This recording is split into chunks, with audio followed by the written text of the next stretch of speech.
Good morning student. Last class में हमने semen के बारे में बात की थी। सीमन और जो मेल से रिलेटेड हार्मोन्स जो थे किस प्रकार से वो काम करते हैं, तो हमने पढ़ा था हार्मोन रेगुलेशन एंड सीमन के बारे में। सीमन में क्या क्या होता है ये मैंने आपको बता दिया था। देखो, मैंने आपको कहा था सीमन में एक तो होता है सेमिनल फ्लूइड और एक होता है प्रोस्टेटिक फ्लूइड, उसके अलावा एक और था काउपर फ्लूइड। और ये तीनों मिलके यानी कि सेमिनल वेसिकल्स, प्रोस्टेटिक ग्लैंड और काउपर ग्लैंड या बल्बोयूरेथ्रल जो ग्लैंड थी, तीनों ग्लैंड का जो सिक्रेशन होता है उससे क्या बनता है बच्चों, सीमन बनता है। और सीमन में टेस्टिस से निकल के जो आ रहे थे वो क्या थे, स्पर्म। तो स्पर्म और इन तीनों ग्लैंड्स का सिक्रेशन मिलकर एक टोटल क्या बन जाता है बच्चों, सीमन बन जाता है। और सीमन के लिए मैंने आपको बताया था कि जो सीमन की पीएच है वो होती है 7.4। क्लियर। तो आज हम बात करेंगे कि ये जो सीमन फॉर्मेशन जो होता है उसके अंदर सेमिनल वेसिकल्स जो होता है उसका क्या रोल है, प्रोस्टेटिक फ्लूइड जो होता है या प्रोस्टेटिक जो ग्लैंड होती है उसका क्या रोल है। सबसे पहले हम यहाँ बात करेंगे, इसमें आपको ये याद रखना है कि सीमन जो है उसकी पीएच कितनी, 7.4। ठीक है। देखिए, आपको इसमें याद रखना है कि सेमिनल वेसिकल्स जो होता है उससे जो सिक्रेशन होता है उसको बोला जाता है बच्चों सेमिनल फ्लूइड बोला जाता है। ठीक है। अब देखो, सेमिनल फ्लूइड जो है उसकी मात्रा टोटल सीमन में 60 to 70% होती है। ठीक है, ये आपको याद रखना है, 60 to 70% होती है। और इसकी जो पीएच है, सेमिनल वेसिकल्स का जो सिक्रेशन है उसकी पीएच कितनी होती है बच्चों, 7.4 पीएच होती है। सीमन की भी उतनी है और इस फ्लूइड की भी उतनी है। क्लियर। अब यहाँ बात करते हैं कि सेमिनल फ्लूइड होता क्या है, तो हम यहाँ कहते हैं कि सेमिनल वेसिकल्स जो है उसका सिक्रेशन होता है। सिक्रेशन ऑफ सेमिनल वेसिकल्स क्या कहेंगे, उसको सेमिनल फ्लूइड कहेंगे। क्लियर। इसके अंदर यदि हम बात करते हैं कि कौन कौन इसके अंदर उपस्थित होता है, तो फ्रुक्टोज शुगर जो है वो इसमें पाई जाती है। और आपको यहाँ याद रखना है कि इसका काम है बच्चों न्यूट्रिशन, पोषण देना। क्लियर। फ्रुक्टोज शुगर जो है उसका काम क्या हो जाएगा, पोषण का काम हो जाएगा। अब यहां पर आप बात कर रहे हो, एक हार्मोन है यहां पर प्रोस्टाग्लैंडिस। देखो, ये बच्चों लोकल हार्मोन है। क्या है ये, लोकल हार्मोन है। इसी के साथ में इनोसिटोन, ठीक है। और एक विशेष प्रकार की यहां प्रोटीन होती है, इसका नाम है बच्चों फाइब्रिनोजन, जिसको हम बोलते हैं क्लोटिंग प्रोटीन। यानी कि जब सीमन मेल बॉडी से रिलीज होता है उसके बाद में उसमें वो क्या हो जाता है, सांद्र हो जाता है, कोएगुलेंट हो जाता है। उसका रीजन क्या है, ये फाइब्रिनोजन प्रोटीन। क्या क्या पढ़ा हमने इसमें, देखो फ्रुक्टोज शुगर हमने यहां पढ़ी है, और सेमिनल वेसिकल का सिक्रेशन हो गया। प्रोस्टाग्लैंडिस जो लोकल हार्मोन है इसका काम यहां हम लिख लेते हैं,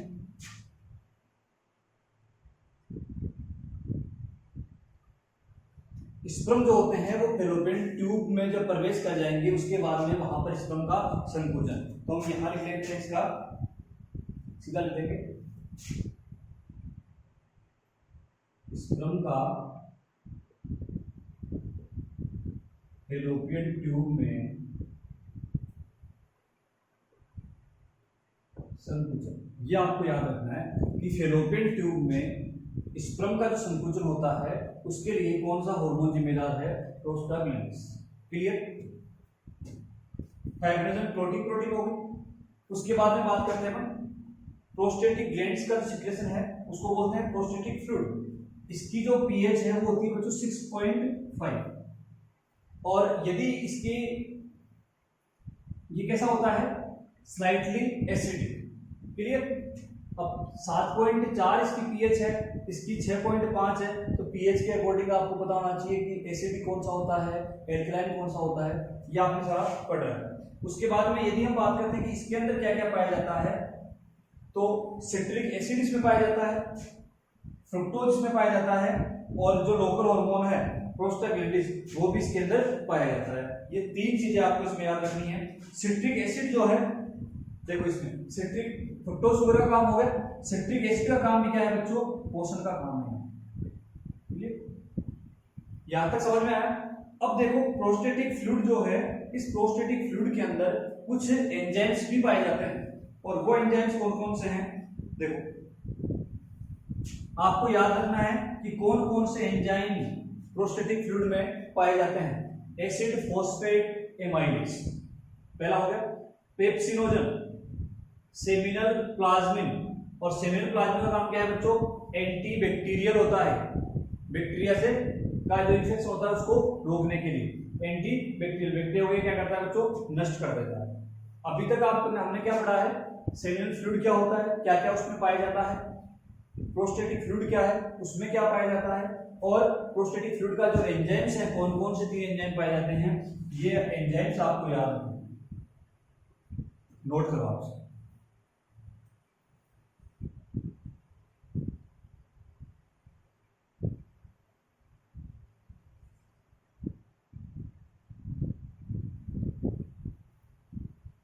प्रोस्टेटिक ग्लैंड की हम बात करते हैं तो देखो प्रोस्टेटिक ग्लैंड यहाँ यूरेथ्रा के पास में होती है,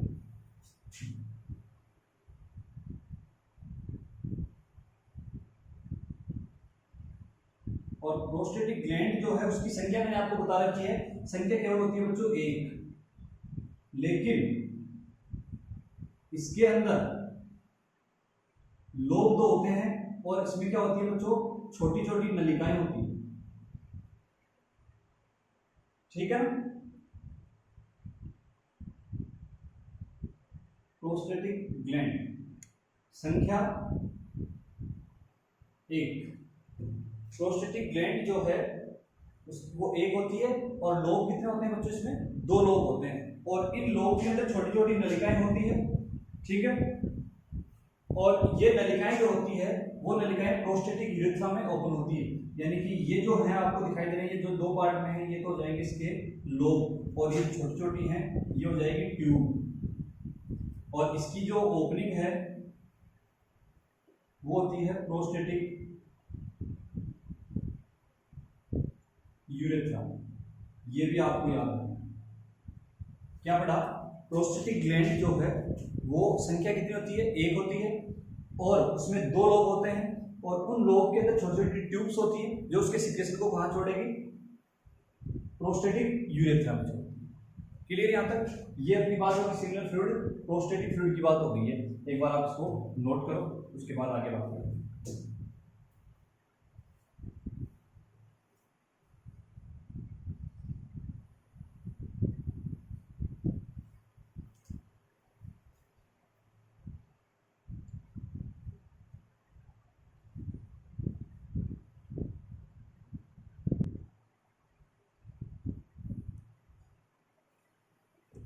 सीमन की बात यहाँ कंप्लीट हो गई है।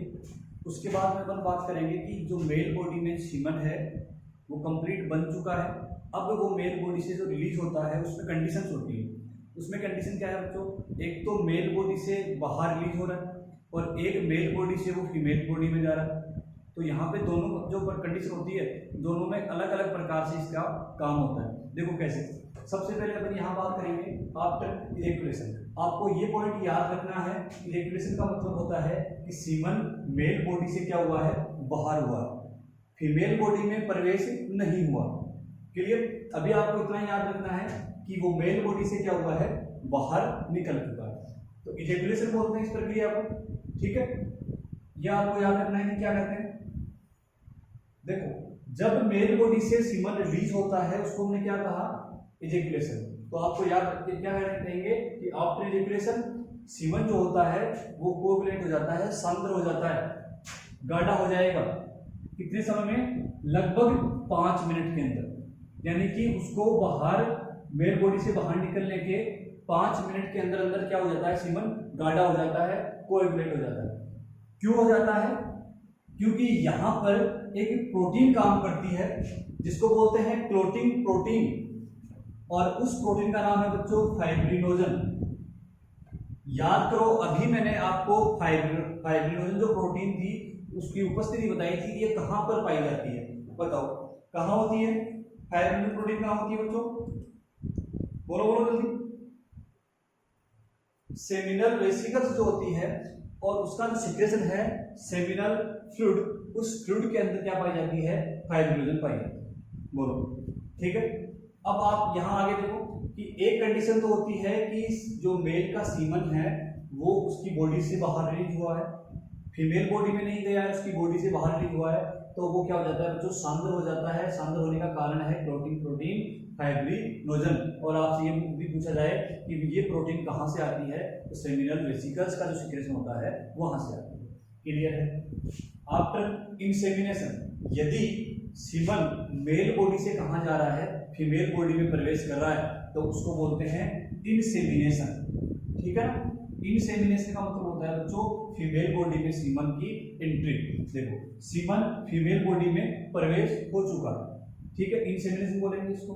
अब देखो फीमेल बॉडी में सीमन के प्रवेश करने के 10 से 15 मिनट के अंदर अंदर सीमन जो होता है वो लिक्विफाई हो जाता है, मतलब डाइल्यूट, तनु हो जाता है। क्या हो जाता है, तनु हो जाता है। और तनु होने का कारण उसके अंदर जो स्पर्म है वो बहुत तेजी से गति करे और कहाँ पहुंच जाए, फेलोपियन ट्यूब में जो ओवम पड़ा हुआ है वहां तक पहुंच जाए।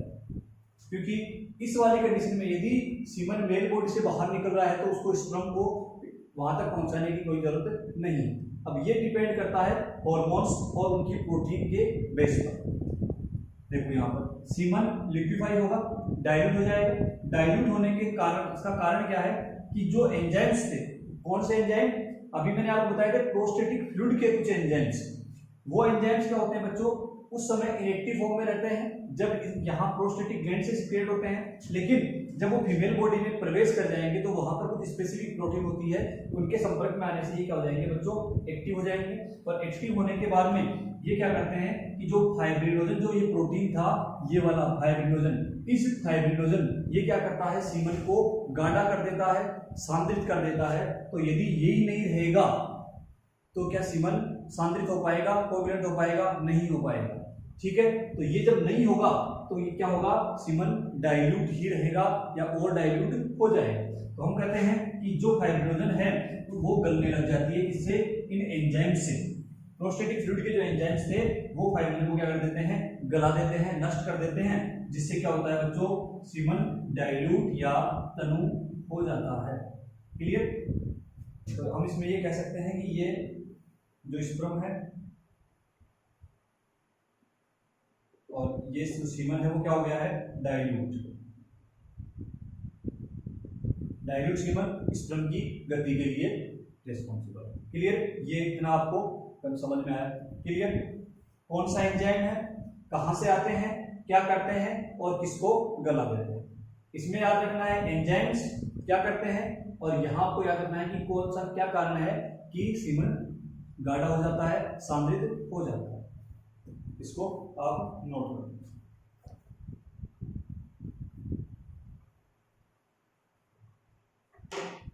फटाफट नोट करें।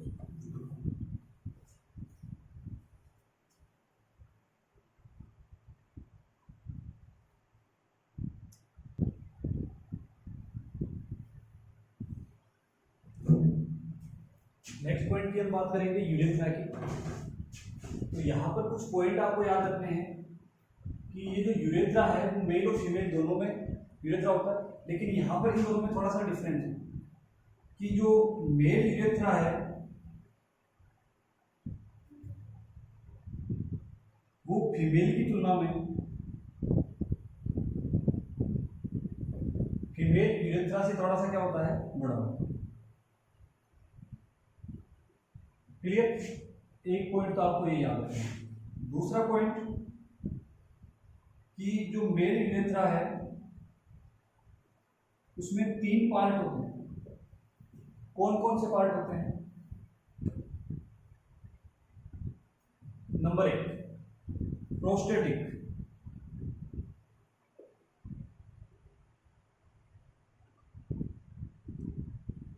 Membranes urethra,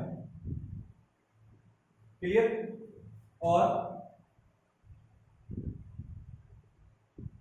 phenyl urethra. Urethra जो कंप्लीट है, जिसकी साइज फीमेल की साइज से बड़ी है, उसको उसमें 3 पार्ट में डिवाइड किया है। उसका रीजन क्या है देखना। ये ब्लैडर है, यूरिनरी ब्लैडर है, सब जानते हैं। अब यहाँ पर यूरिनरी ब्लैडर के जस्ट नीचे की ओर ये वाला जो पार्ट है यहां से लेके ये वाला, ये कंप्लीट क्या है बच्चों, यूरेथ्रा।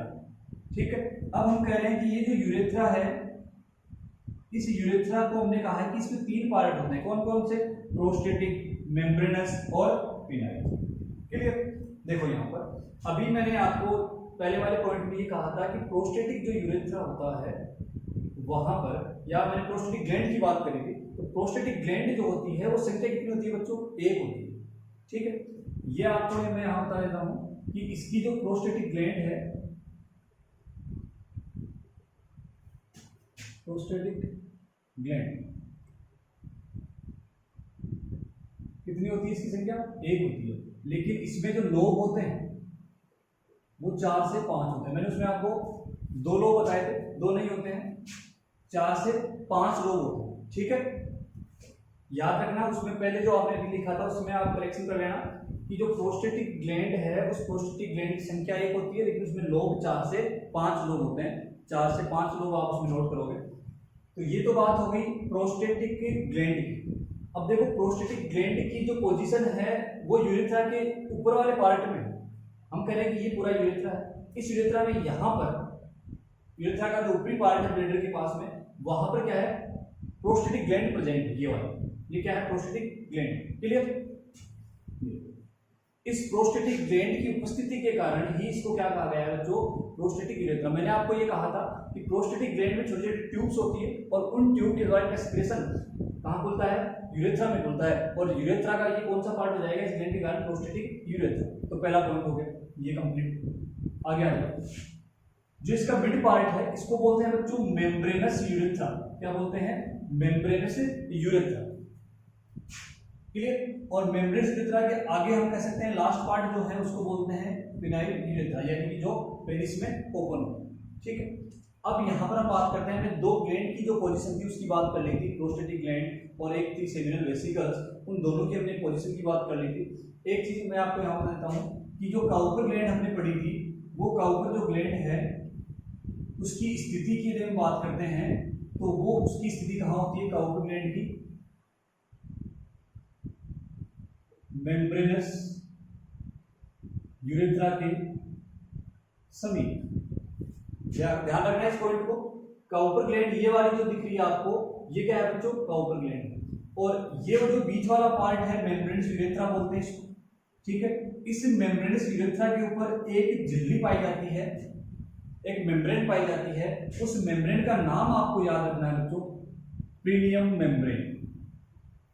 ठीक है, हो सकता है एग्जाम में पूछ ले।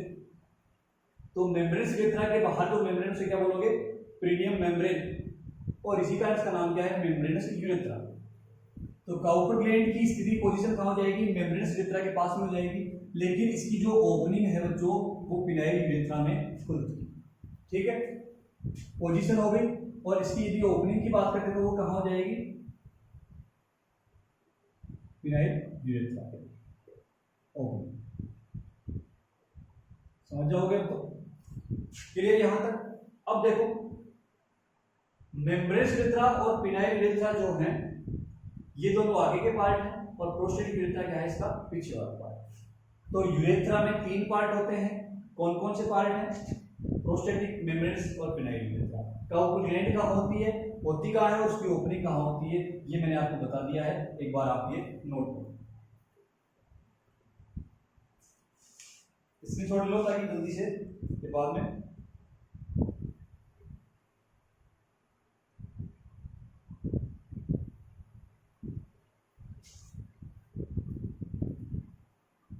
ले लिया, जल्दी कर।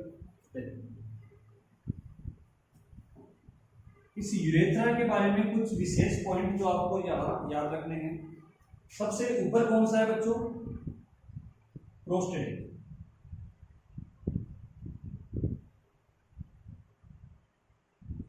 इस प्रोस्टेटिक यूरेथ्रा जो है सबसे ऊपर ये हो गया, एक बार 3 का नाम लिख लेते हैं उसके बाद समझेंगे इसको।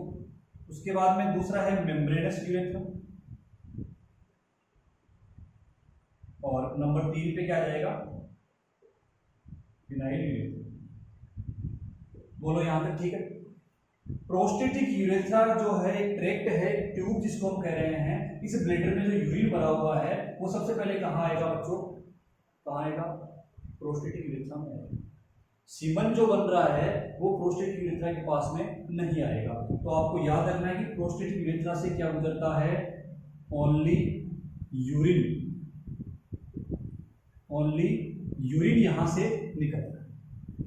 यदि हम बात करते हैं कि कौन से यूरेथ्रा में से क्या निकलता है या क्या गुजरता है यहां से, तो केवल यूरिन यूरेथ्रा पार्ट से गुजरता है उसको क्या बोलेंगे, प्रोस्टेटिक यूरेथ्रा। मेम्ब्रेनस यूरेथ्रा और पिनाइल यूरेथ्रा जो है इन दोनों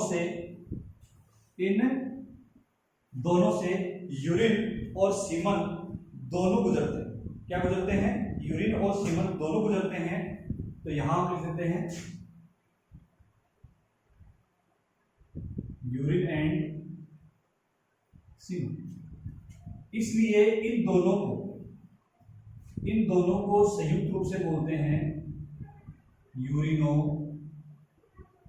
जेनाइटल ट्रैक्ट, यूरिनोजेनाइटल ट्रैक्ट। ये नाम बहुत ही इंपॉर्टेंट है और ये आपको याद रखना। पूछा जाता है यूरिनोजेनाइटल ट्रैक्ट जो है वो किस किस को गुजारता है, ये इसके ऊपर लिखा हुआ है, किस किस को गुजारता है। यूरिनोजेनाइटल ट्रैक्ट किस किस से मिलके बना होता है, मेम्ब्रेनस यूरेथ्रा और पिनाइल यूरेथ्रा से मिलकर बना होता है। यूरेथ्रा की बात कंप्लीट, ये नोट करो।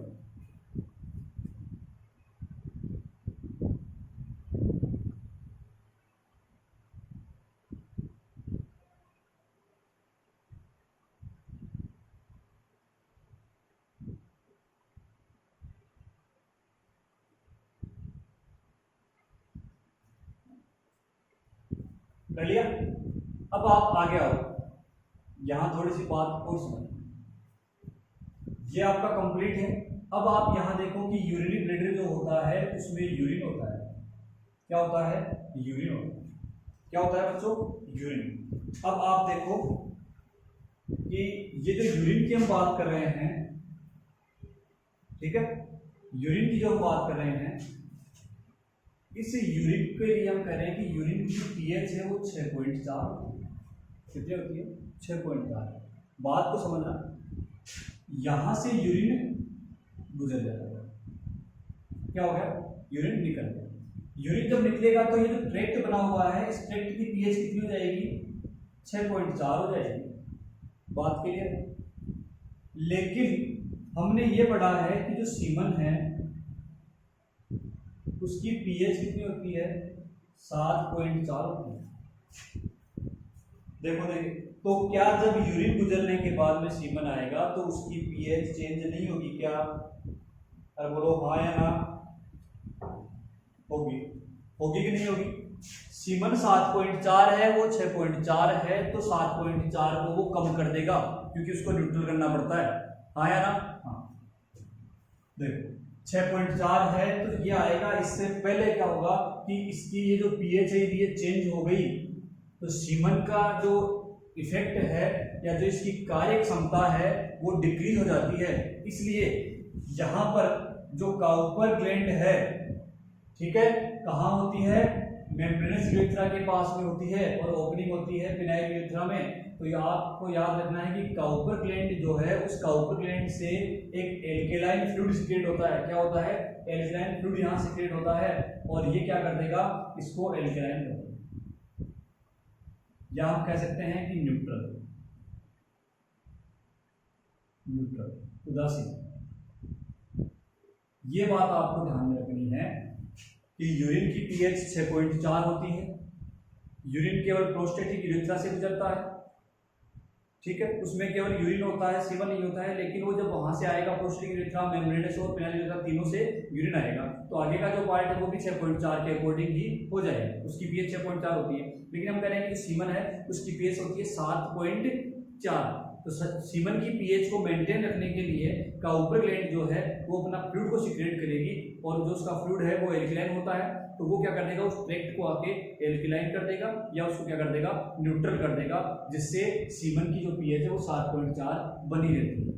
क्लियर, ये बात कंप्लीट, ये आपका यूरेथ्रा का जो पॉइंट है वो कंप्लीट हो गया है, इसको आप नोट करो। उसके बाद में फिर पढ़ेंगे एक्सटर्नल जेनिटल।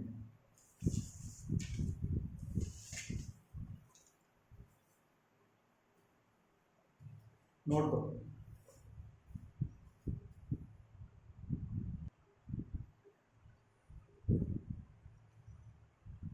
आगे बात कर लेते हैं। एक्सटर्नल जेनिटलिया जो है, एक्सटर्नल जेनिटलिया के रूप में पढ़ रहे हैं पेनिस। क्या पढ़ रहे हैं? पेनिस। सबसे पहले आपको याद रखना है कि पेनिस के अंदर जो इरेक्टाइल मसल्स होती है, तो यहाँ पर हम बात, देखो इसके अंदर मसल्स होती है इरेक्टाइल मसल्स, तो यहाँ पर हम बात करेंगे कि पेनिस जो है, उस पेनिस में कौन सी मसल्स पाई जाती है? कुरूरा मसल्स पाई जाती है। पहला पॉइंट, पेनिस में कौन सी मसल्स पाई जाती है? कुरूरा मसल्स। आगे की हम बात करते हैं कि जो पेनिस होता है, रीडियम पेनिस स्ट्रक्चर बनाए इस प्रकार से,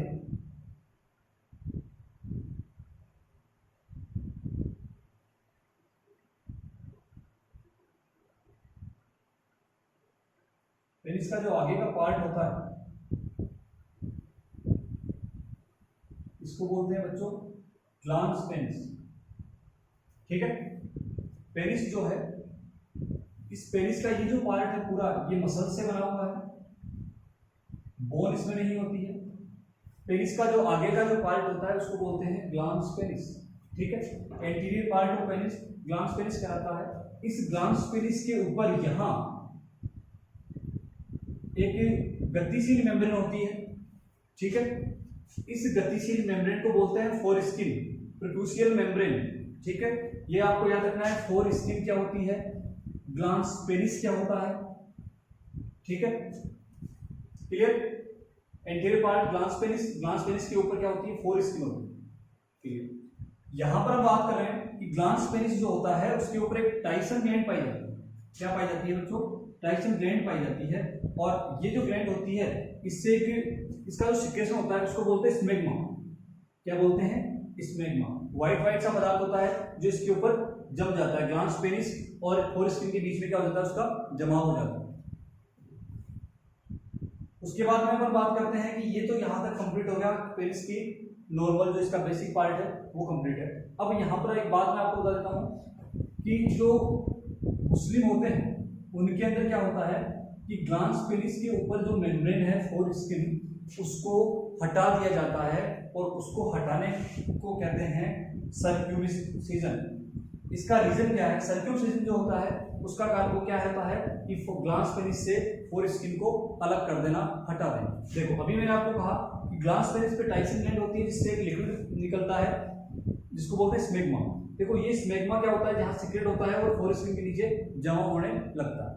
अब ये जमा भी होता है, यहां से हटता भी रहता है, लेकिन स्मेग्मा के कारण इन्फेक्शन होने का खतरा क्या होता है? ज्यादा होता है। तो मुस्लिम में सर्क्यूमसिजन क्यों करते हैं? ताकि ग्लांस पेनिस के ऊपर जो स्मेग्मा जमा हो रहा है इसका जमाव नहीं हो, और जमाव जब नहीं होगा तो इन्फेक्शन नहीं।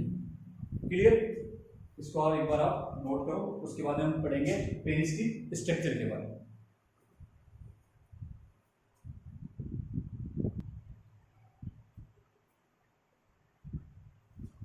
अब अपन बात करेंगे पेनिस स्ट्रक्चर के बारे में।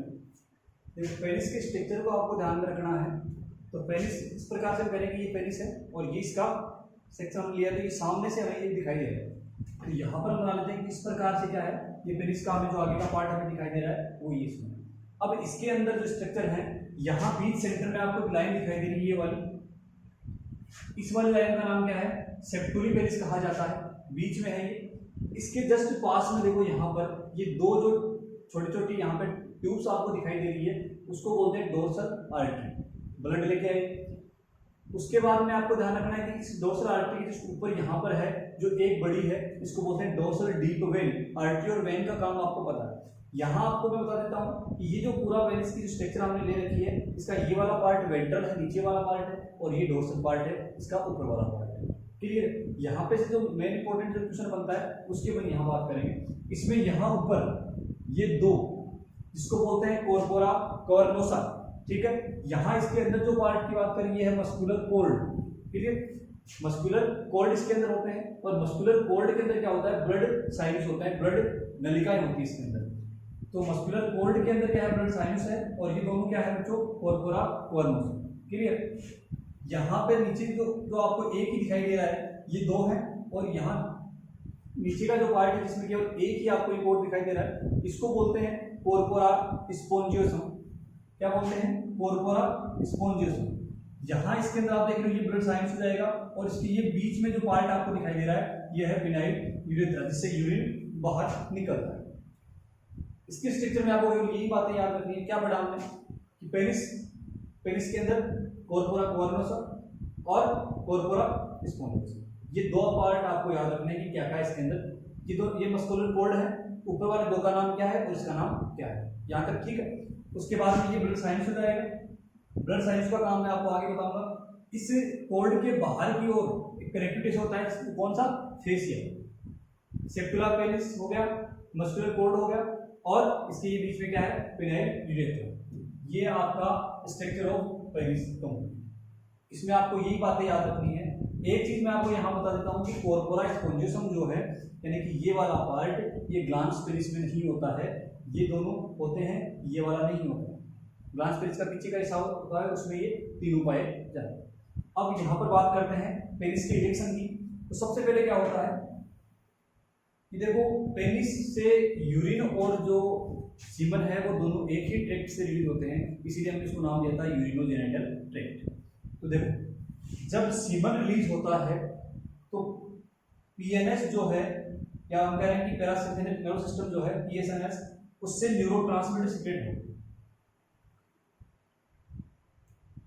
न्यूरोट्रांसमीटर, ये न्यूरोट्रांसमीटर क्या करता है, आर्टरीज को फैला देता है, डायलेट कर देता है। जब आर्टरीज फैलेगी तो हमें पता है कि जब वो फैलती है तो जितना उसमें ब्लड आता है उससे ज्यादा और ब्लड उसमें आ सकता है। तो हम कह रहे हैं कि आर्टरीज जब डायलेट होगी तो मस्कुलर कॉर्ड क्या हो जाएगा, रिलैक्स हो जाएगा। ये रहा मस्कुलर कॉर्ड, ये क्या हो जाएंगे, ये आर्टरीज फैलेगी, मस्कुलर कॉर्ड रिलैक्स हो गया। देखो, जब रिलैक्स होता है तो उनको जगह मिल जाएगी ब्लड को और भरने के लिए। तो ये जो ब्लड है वो ब्लड क्या करेगा, इनमें ये जो ब्लड साइनस आपको दिखाई दे रहे हैं, इनमें ब्लड साइनस क्या हो जाता है, भर जाएगा। क्या कहा मैंने, पैरासिम्पैथेटिक नर्वस सिस्टम से जो न्यूरोट्रांसमीटर आएगा वो आर्टरीज को फैला देगा, फैलाएगा तो उसमें जगह बन जाएगी। जगह बनेगी तो जगह बनने से क्या होता है, ब्लड साइनस जो है उनमें ब्लड ज्यादा मात्रा में भर जाएगा। मस्कुलर कॉर्ड रिलैक्स होता है कब, आर्टरीज डायलेट होने पे। उसके बाद में ब्लड कहाँ भरेगा, ब्लड साइनस में कंप्लीट भर जाएगा। और जब ब्लड साइनस में ब्लड भरेगा तो वहां पे दबाव क्रिएट होता है, उसके कारण यहाँ क्या हो रहा है, पेनिस की साइज बढ़ जाती है। आई बात समझ। तो पेनिस इरेक्शन की जो कंडीशन है वो इस प्रकार से काम करती है। यहाँ पर एक चीज और आपको ध्यान रखनी है कि जो इरेक्टाइल जो पेनिस होता है उस समय यूरिन सीक्रेट नहीं होगा, या यूरिन का जो उत्सर्जन है वो नहीं होता है। उसका क्या रीजन हो सकता है, लगाओ देखिए दिमाग, क्या कारण है।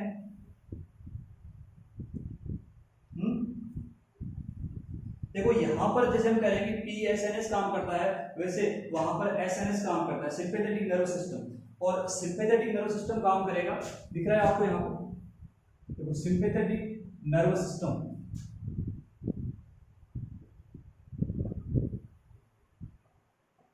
यूरिनरी ब्लैडर का जो स्फिंक्टर है,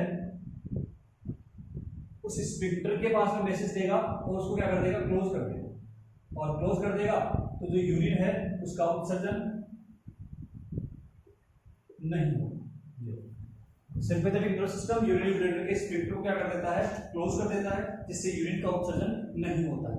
ये आपके स्ट्रक्चर ऑफ पेनिस। एक बार दोबारा देखोगे, हमने क्या पढ़ा कि स्ट्रक्चर ऑफ पेनिस में हमने लिया है कि एक डोर्सल साइड होती है, वेंट्रल साइड होती है। डोर्सल साइड में क्या है, कोर्पोरा कोर्नोसा, वेंट्रल साइड में क्या है, कोर्पोरा स्पोंजियोसम। इनके ऊपर जो कवरिंग है वो फेसिया है, कनेक्टिव टिश्यू। ठीक है, बीच वाला जो पार्ट दिख रहा है सेप्टम, उसको बोला हमने सेप्टुली पेनिस। क्या बोला, सेप्टुली पेनिस, सेप्टुली पेनिस, फेसिया, कोर्पोरा कोर्नोसा हो गया। उसके बाद इसको अंदर का जो पार्ट होता है उसको बोलते हैं मस्कुलर कॉर्ड। मस्कुलर कॉर्ड में होता है ब्लड साइनस। जब न्यूरोट्रांसमीटर का मैसेज आता है तो आर्टरी डायलेट होती है। आर्टरी डायलेट क्या है कि आर्टरी डायलेट तो मस्कुलर कॉर्ड रिलैक्स होगा, रिलैक्स होने पे क्या होता है कि ब्लड साइनस में भर जाएगा, और वही क्या है, पेनिस की साइज को इंक्रीज करने के लिए जिम्मेदार होता है।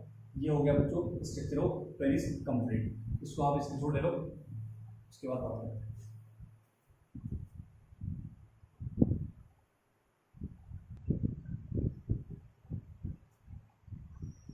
मेल रिप्रोडक्टिव सिस्टम जो हम पढ़ रहे हैं उसका एंडिंग पार्ट और लास्ट पार्ट हम कह सकते हैं। तो यहाँ पर कुछ एब्नॉर्मलिटीज होती है वो हम पढ़ेंगे। सबसे पहले आपको नाम याद रखना है बीपीएच। बीपीएच की फुल फॉर्म है बच्चों बेनाइन प्रोस्टेटिक हाइपरट्रोफी। ये क्या है? ये नॉन कैंसर।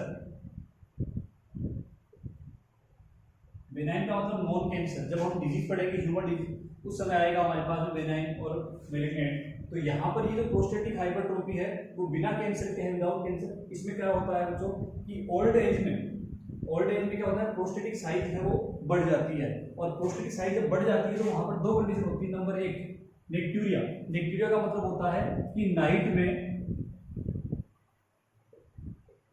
अनैच्छिक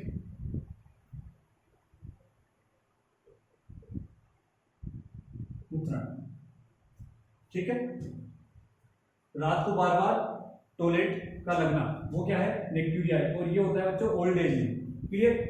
एक होता है रीनल फेलियर, जो किडनी है वो क्या हो जाती है बच्चों? फेल हो जाती है। यहां पर बात क्लियर? मैलिग्नेंट प्रोस्टेटिक हाइपरट्रोफी, इसका मतलब है, इसको बोलते हैं एमपीएच, ठीक है।